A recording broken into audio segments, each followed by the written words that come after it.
มาฟังเรื่องเราปู่กับลูกสะใภ้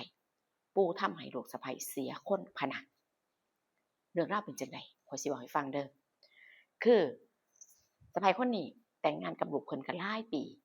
แล้วทีนี้ก็แยกตัวไปทำงาน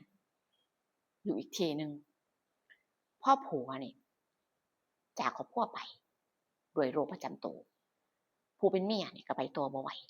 ไปตัวบ่ไหวลักษณะว่าบ้านต้องเซาข้าวต้องซื้อก็ต้องรับผิดชอบในการส่งเสียลูกเรียนนำเพิ่นมีลูกผู้หนึ่งลูกผู้หญิง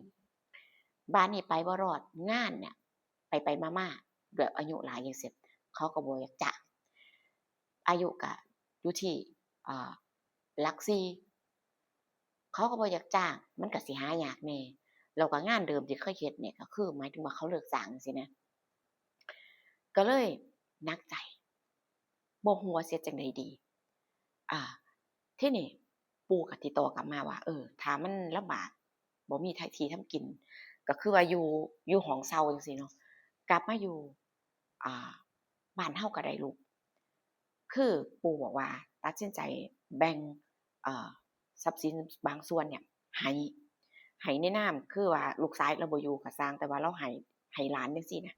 ด้วยความว่าสงสารแล้วก็ฐานะดีเดะสิทำกินก็หลายแต่ว่าในเมื่อเจ้าของนี่เนาะผัวจากไปแล้วจั่งซี้ก็บ่ได้ติดต่อกลับไปจังซี้แหมผู้ลูกสะใภ้น่ะพอได้ข่าวจังซี้ก็ดีใจแหล้วมีกำลังใจสู้ต่อบัดนี้เจ้าของบ่มีหนทางอยู่แล้วแม่นบ่ปู่นั่นว่าแบ่งสวนให้เป็นบางส่วนเป็นของลูกชายเรานั่นล่ะ คือที่นี่ก็มีบ้านเราว่ามีบ้านหลังหนึ่งหลังน้อยๆที่เราเฮ็ดไว้ว่าหวังว่าลูกนี่สิกลับไปอยู่แล้วก็พอได้ดูแลผู้เป็นพ่อนี่นำก็มัวแต่เฮ็ดงานเนาะเป็นวัยที่วัยทำงานจังซี้ก็ก็อยากสิแบบว่าอยากสิสร้างฐานะครอบครัวเองจังซี้นะก็บ่หวนกลับไปผัวก็บ่พากลับไปอยู่อ่านำปู่นำเลาจั่งซี้เลาก็สร้างบ้านไว้ให้หลังหนึ่งพอได้อยู่เราว่าก็สิยกตัวนี้ให้ล่ะ ที่นี่ลูกไผ่ว่ามันก็ดีเดะคือแบบว่าสิกลับมาบ้านเจ้าของก็บ่มีที่ทำกินบ่มีหยังเลยอ่าคือเว้าง่ายๆว่าหาเช้ากินค่ำอะทีนี้เราได้หอบลูกตัดสินใจหอบลูกกลับไปอยู่กับปู่เรือนเราหลังที่เราอยู่ก็เป็นหลังที่ใหญ่โตพอสมควรแล้วเราอยู่คนเดียวย่านี่จากไปโดนแล้วเราก็อยู่คนเดียวแล้วบัดนี้บ้านที่เราสร้างไว้กำแพงติดกันก็สิย่างไปหาข้ามกำแพงไปหากันแบบได้ง่ายดายจังซี้นะเราก็หวังเผื่ออนาคตว่าเอ่ออยู่ใกล้กันแบบนี้พอลูกกลับมาอยู่แล้วอย่างน้อยเขาสิได้เป็นหูเป็นตาได้เบิ่งได้เบิ่งแย่งอย่างใกล้ชิดจังซี้เพราะว่าถ้าสิมาอยู่นำกันก็บ่คิดว่ามันก็สิยากแหน่ในความคิดของผู้เฒ่าจังซี้เนาะเราก็สร้างไว้แต่ว่าปู่เนี่ยเราสิเป็นคนลักษณะแบบเป็นคนจั่งใดอะเป็นคนเจ้าชู้ถึงสิอายุ60ปีแต่เราก็ยังแบบยังรอเดะ60กว่าปีแล้วยังรอบัดนี้ผู้สาวนี่ก็สิเที่ยวมาหาเรื่อยเที่ยวมาเรื่อยๆบางครั้งบางทีก็มาค้างคืนก็สิเห็นนะลูกสะใภ้มาอยู่เนี่ยก็สิเห็นบ่อยเออแล้วบัดลูกสะใภ้นี่เราก็เลยขอว่าคือบ่ขอหยังหลายแค่อ่ามาดูแลพ่อเนี่ยเฮ็ดกับข้าวกับน้ำให้กินในแต่ละมื้อนั่นล่ะ หรือถ้าขยันก็ทำความสะอาดบ้านให้อิหยังจั่งซี้นะคือหน้าที่แล้วก็ต้องการแค่นี้แล้วว่าคือคิดเสียว่าลูกชายพ่อบ่อยู่ก็สร้างแต่ว่าให้คิดว่า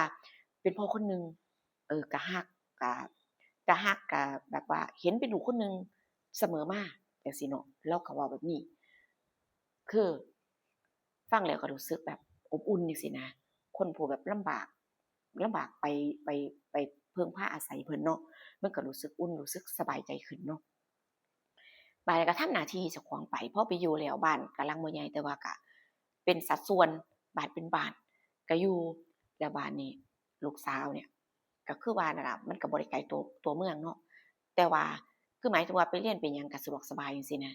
ลูกสาวก็มหาลัยพอดีก็ใหญ่เป็นสาวแล้วจังซี้นะคือปู่นี่ก็เลยแบบว่าส่วนค่าใช้จ่ายในการส่งลูกเรียนเนี่ยสิรับผิดชอบเองหมดเออ แล้วก็อยู่ถ้าขยันก็คือหมายถึงว่า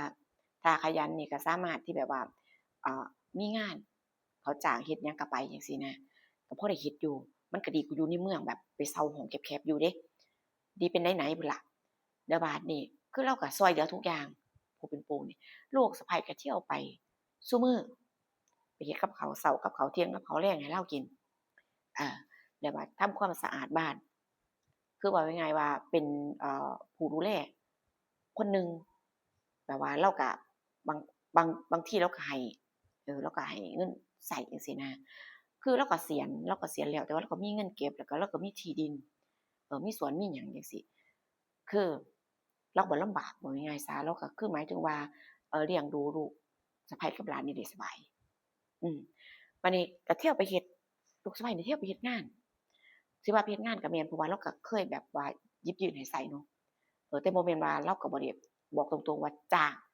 แต่ว่าเอ่อถ้าเราแบบเราอยากให้เราก็คือให้จังซี้นะพวกอ่าที่ไปเฮ็ดที่ไปดูแลไปเฮ็ดงานดูแลบ้านดูคือเฮ็ดกับข้าวกับน้ำให้เรากินนั่นแหละก็เที่ยวไปซุมื้อซุมื้อเนาะบ้านนี้คือผู้หญิงที่เคยเที่ยวมาหาเราเนี่ยก็เริ่มจะหดหายไปเริ่มสิบ่เที่ยวมาคือเก่าเพราะว่าคือหมายถึงว่าโตพโปปู่เองน่ะว่าบ่ให้เขามาแล้วบ่ให้มาแล้วคือแบบว่าอยากอยู่แบบเป็นส่วนตัวจังซี้คือหมายถึงว่าผู้หญิงก็มาก็คือว่าคล้ายๆเหมือนกับว่าคันเวลานั่นนะก็บ่แม่นว่าตัวจริงบ่แม่นว่าเราสิเอามาอยู่เป็นครอบเป็นครัวเดะก็เป็นจั่งซี้มานานแล้วพอลูกสะใภ้มาอยู่ด้วยเราก็เลยหยุดเลิกยุติบ่ให้ผู้หญิงดังกล่าวนั้นมาก็มีหน้าที่ของลูกสะใภ้คนเดียวที่ดูแลปู่เออแล้วพออยู่มาหลายเดือนเนาะสิ่งที่แปลกที่ลูกสาวเห็นเนี่ยก็เห็นว่าแม่เนี่ยมาเฮ็ดกับข้าวกับน้ำแล้วก็ดึกก็บ่กลับลางเทื่อก็4ทุ่มแล้วก็5ทุ่มค่อยกลับคือเฮ็ดกับข้าวปกติแล้วก็สิแบบว่าบ่เกินทุ่มหนึ่งจังซี้นะทุ่มกว่าๆก็กลับแล้วจังซี้นะที่ปกติที่เป็นอยู่ที่ลูกเห็นน่ะเว้าง่ายๆแต่ว่าหลังๆนี่แม่นี่แบบกลับดึกลูกก็แปลกใจว่าเอ๊ะเป็นหยังคือจะต้องอยู่ดึกแท้บ่เป็นการรบกวนปู่บ่อิหยังแต่ว่าก็บ่ได้กล้าถามแม่เดะกลับมาก็เห็นว่าแม่นี่เมื่อยอ่อนแรงแบบแบบว่าจั่งใดคือคนทำงานหนักจังซี้มาฮอดก็นอนหลับไปอาบน้ำหลับไปคือแบบว่าแม่ลูกแทบบ่ได้ค่อยคุยกันซ้ำคือบ่มีเวลากลับดึกเนาะบัดนี้ในวันหนึ่งที่ลูกสิรู้เนาะลูกสาวอะจะรู้ก็คือว่าเอ่อก็บอกแม่ว่าจะกลับช้าคือว่ามีกิจกรรมที่โรงเรียนน่ะที่มหาลัยสิกลับช้าเด้ออาจจะกลับดึกแหน่จังซี้นะผู้เป็นแม่ก็ได้รู้แล้วจังซี้บ่ได้จะได้บ่ต้องเป็นห่วงแต่ว่ามันมีการเปลี่ยนแปลงมีการเปลี่ยนแล้วแบบนี้ลูกสาวเนี่ยกลับประมาณทุ่มหนึ่งซึ่งปกติก็คือบ่ถึงดอกเนาะปกติว่าบอกแม่ว่าสิกลับอาจจะ2-3ทุ่มจังซี้นะย้านแม่เป็นห่วงบอกไว้ก่อนเนี่ยกลับมาทุ่มหนึ่งกลับเข้าบ้านเจ้าของก็เห็นเปิดไฟอยู่เข้าไปเบิ่งแล้วแม่ก็บ่อยู่ก็เลยว่าไปหาแม่ที่ที่เรือนปู่เพราะว่าตั้งแต่เปิดเทอมเนี่ยบ่ได้ไปไปหาปู่เลยแล้วก็พอดีใส่ชุดคือแบบว่าสาวมหาลัยเนาะก็อยากไปให้ปู่ได้เห็นว่าเนี่ยหลานเนี่ยคือแบบว่าเปิดเทอมแล้วอิหยังแล้วจังซี้เนาะก็ไปหาคิดว่าจะไปแบบว่าคือจั่งใดไปให้ปู่เนี่ย ร่วมแสดงความยินดีว่าง่ายๆว่าคือแบบว่าความคิดของเพิ่นน่ะนะคือแบบเป็นช่วงเปิดเทอมใหม่ๆจังซี้ก็ไปก็หาคือแบบว่าบ้านน่ะก็เปิดไฟทั่วบ้านแต่ว่าก็เงียบ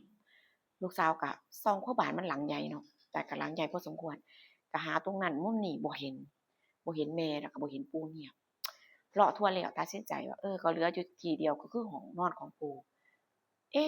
แต่ว่ามันจะ2ทุ่มแล้วแม่แม่ไปอยู่ไส ถ้าเกิดว่าแม่ไปอยู่ในห้องนอนปู่เนี่ยมันก็ดูบ่เหมาะสมนะแม่สิไปอยู่จั่งใดจั่งใดก็คิดแต่ว่าลูกสาวเนี่ยก็คือว่าความสงสัยคนเราเนาะมันมีความสงสัยแล้วก็อยากรู้อยากเห็นน่ะก็เลยแบบตัดสินใจเข้าไปในห้องในห้องนอนของปู่ไป ประตูบังเอิญบ่ได้ปิดล็อกคือหมายถึงว่าบ้านมันก็เป็นบ้านที่แบบว่าคนบ่ไป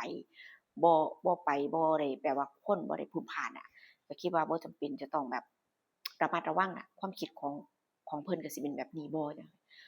ก็เปิดประตูครับก็เปิดแย้มๆเข้าไปก็เห็นว่าพ่ออ่าปู่กับลูกสะใภ้เนี่ย คือแบบว่ากำลังแบบมีความสุขกันอยู่กำลังนัวเนี่ยกำลังแบบกอดรัดฟัดเวียงกันเออลูกลูกสาวก็ตกใจเนาะคือบ่คิดว่าฝันว่าเอ้าแสดงว่าที่แม่กลับดึกๆช่วงหลังๆเนี่ยเป็นเพราะแบบนี้นี่เองแม่กลับไปแล้วบ่มีเรี่ยวแรงเหนื่อยเออนอนแบบแบบว่าคือแบบว่าคนไปทำงานหนักอีหยังมาจังซี้นะ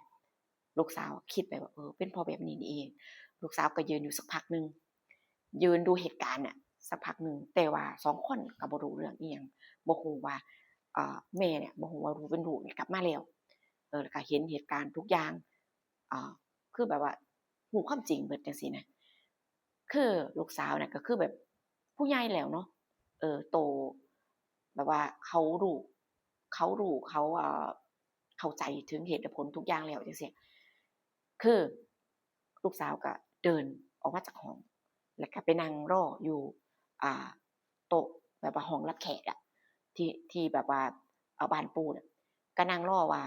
รอแม่กับอ่าปู่เนี่ยเสร็จภารกิจกันอืมแล้วก็ค่อยสิชวนแม่กลับบ้านประมาณนี้เนาะก็บ่ได้คิดอิหยังหลายก็นั่งรอแล้วแบบว่ากินน้ำเย็นๆไปสักพักเกือบเป็นครึ่งชั่วโมงอะก็เห็นแม่กับปู่นี่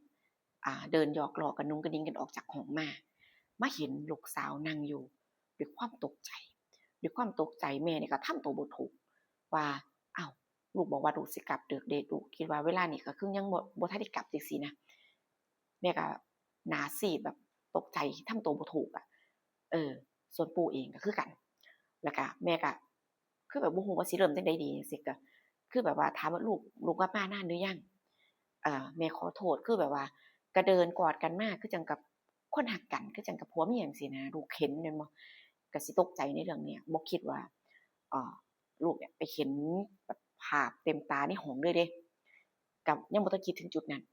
บัดนี้ลูกสาวว่ากลับมาตั้งแต่ทุ่มตั้งแต่ทุ่มหนึ่งแล้วลูกไปหาแม่อยู่เรือนแล้วบ่เห็นก็เลยคิดว่าสิเดินมาอ่าเยี่ยมปู่นำเพราะว่าหลายวันลูกบ่ได้มา เยี่ยมปู่เลยก็เลยว่าตั้งใจจะใส่ชุดสาวมหาลัยเอ่อมาเยี่ยมปู่พร้อมจังซี้ก็เพื่อคือว่าเขามาในบ้านนี้นานแล้วลูกก็เห็นทุกอย่างเห็นว่าแม่กับปู่เนี่ย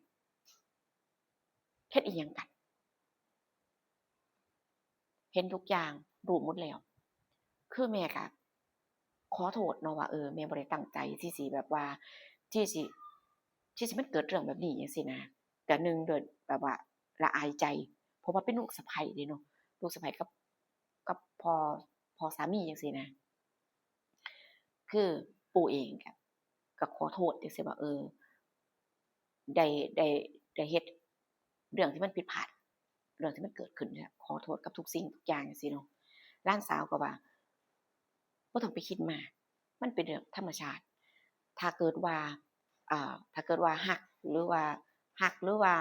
แบบว่าจั่งใดอะจริงใจกับแม่หนูจริงๆเนี่ยขอแค่รักแล้วก็ดูแลดูแลอย่าเห็นเป็นของเล่นก็พอมันเป็นเรื่องปกติธรรมชาติความรักมันบ่สิที่ผิดสิ่งที่ผิดคือว่าลูกสาวนี่ก็โตแล้วแม่นบ่เขารู้ดีว่าคือมันเป็นเรื่องปกติของคนน่ะอยู่ใกล้ชิดกันก็ต้องมีความแบบว่าใจอ่อนหวั่นไหวแม่นบ่เออแล้วก็แม่นี่ก็ผัวก็จากไปโดนแล้วก็ยังบ่ทันมีผู้ชายคนใดเดะบ่ทันมีผู้ชายคนไหนมาจีบแล้วก็บ่คิดสิมีคนใหม่ก็บังเอิญที่แบบว่าได้มาอยู่กับปู่ได้มาดูแลได้มาแบบว่าคือคนสองคนได้ใกล้ชิดกันจังซี้นะก็เลยมีก็เลยมีเรื่องราวมีเหตุการณ์แบบนี้เกิดขึ้นอืมคือสำหรับอ่าหลานสาวเนาะมันก็สิเป็นการเปลี่ยนแปลงได้ว่าจากปู่ก็สิเอิ้นจั่งใดดีอะก็สิมาเป็นพ่อ ว่าสิเปลี่ยนสถานะก็สิมีการปรับตัวเล็กๆน้อยๆแต่ถ้ามองว่าผิดบ่ลูกสะใภ้กับกับพ่อผัวเนี่ยเลาก็บ่มีเมียเนาะพ่อผัวนี่เลาก็คือว่าย่านี่ก็คือว่าเลาก็จากไปนานแล้วเลาก็อยู่คนเดียวเดะอยู่คนเดียวเลาก็ต้องการคนที่จะแบบจริงใจดูแลแล้วก็เบิ่งแยงเลาดีๆที่สุดในช่วงวัยที่อายุเลามากจังซี้เนาะอืมแล้วพอลูกสะใภ้มารับหน้าที่นี้แทนมาเฮ็ดหน้าที่เอ่อ ปฏิบัติหรือว่าดูแลเราจั่งซี้มันก็บ่ใช่เรื่องที่ผิดมันก็คือแบบว่า2คนแบบว่าเกิดความรักเกิดความรักเกิดความแบบพึงพอใจที่จะอยู่ด้วยกันจังซี้รู้เจ้าว่ามันเป็นไปได้พอเป็นไปได้บ่รู้เจ้าว่ามันผิดบ่สำหรับข้อยว่ามันก็บ่ผิดเดะล่ะมันก็เรื่องปกติเพียงแต่ว่าก็สิเขินๆอายๆนั่นน่ะนะสำหรับว่าคือเปลี่ยนสถานะจากสะใภ้มาเป็นเมียบัดนี้เออ แต่ว่าทั้งนี้ทั้งนั้นน่ะถ้าใจตรงกันมันก็อยู่กันได้คือจะว่าบ่เรื่องราวนี้จบลงแล้วเด้อพี่น้องฟังเพลินๆอ้าวจบตอนใดบ่รู้ซั้นแล้วล่ะคันได้เว้ามันก็ม่วนไปหน้าเจอกันคลิปหน้าพี่น้องจ๋าดูว่าพูดสิมีเรื่องราวหยังมาเล่าให้ฟังอีกส่วนคลิปนี้ไปแล้วนะคะสวัสดีค่ะ